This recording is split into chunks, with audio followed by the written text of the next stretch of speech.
विनापरवाना महावितरणचे कामामुळे शेकडो वृक्षतोड. सार्वजनिक बांधकाम विभाग सायलेंट मोड.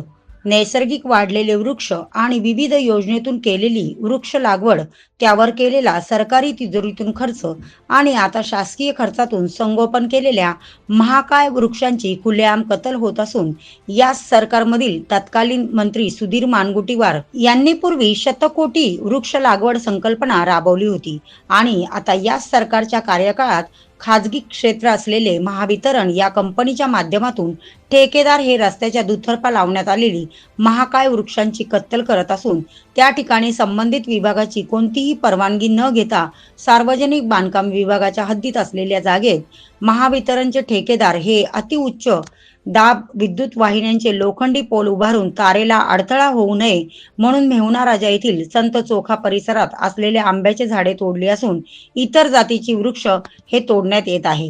ही परिस्थिती जिल्ह्यातील असून खास करून देऊळगाव राजा तालुक्यातील आहे. आळंद फाटा ते सिनगाव जहांगीर पर्यंत, खळ्याल गव्हाण ते सिनगाव फाटा पर्यंत, तसेच सिंदखेड राजा विधानसभा क्षेत्रात सुद्धा अशा प्रकारची झाडांची सर्रास कत्तल सुरू असून, याची गांभीर्याने अधिकारी दखल घेत नसल्याने संबंधित अधिकारी हे सायलेंट मोडवर आहेत असे यावरून वाटते.